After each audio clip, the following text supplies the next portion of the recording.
It is with sadness that we announce the death of Linda Tsvangirai Mazarura, uyashaika kuhope muzuva ranhasi. Welcome back to the channel. Please don't forget to like and subscribe. So shamwari yake Abigail Mupambi ndiye aisa death notice ati iye it is with deep sorrow and a heavy heart to announce the passing on of a close friend and associate, a comrade to many, lead President Linda Tsvangirai Mazarura, today on Sunday 24 May 2026.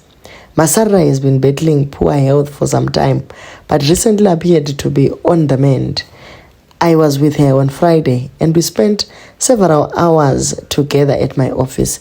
She was fine and there was no sign that something like this would happen.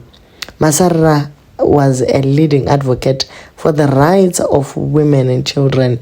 Akapinda politics emazuva anatenda ibiti aya akabva aita a spokesperson watopozani kupe ku MDCT 2019 akabva atanga rake bato rinonzi lead ndokubva ati yari kuda kurana for president but akazokonewa kuita sekudaro mushure mekunge nomination fee yabva from 1,000 kuenda pa 20,000. Musikana akazongosara akutaura kuti vedweka ndakonewa kupinda nekuti ndasabotajwa mari dzakwenzewa nekuti vanga vachitonditya kuti ndinogona kuwina chero election. Manetizens vane mixed feelings, vakawanda vacho varatidza kuti panga paine hate yakanyanya, vanga vasingamudi zvikudaro. Vamwe vati ava vaikonzeresa kuti vanhu vatemane musoro, tungamira hako 2030 she will see it in heaven. Some people's passing are a blessing. Next pakuzoti Zimbabweans apo count me out. Was broke hangu but ndakutomboita plan yekunotsvaka Charles Glass ndimboruva rinotonhora chairo. This is good news. Vamwe vakati I'm not one of the Zimbos in shoko. Regai vaende. Vamwe vakati uyu musikana akanyanyisa kuda kutitambira nana chavangu.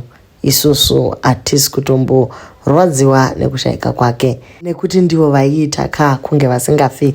2030 haisi yemunhu wese kana mazogara isu kuno kwa mutoko atizi mushoko isu imika akuchemerwa kuAmerican Embassy here ngavamuise pachikomo pane vamwe asi shoko hombe ndere kuti kana shiri inozongomharawo wani. Rest in peace, Linda.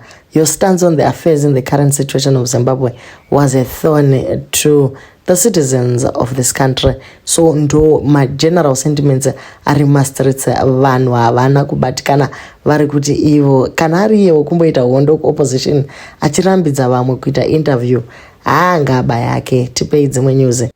Zvakaoma sevanhu vemuZimbabwe takonewawo here kungoitawo wafa wanaka tongochema nemhuri kwaMazarura. Aiwa tinongoti vemhuri ngavanyaradzowe panguva yakaipa zvakadai. Zvakaoma hazvo.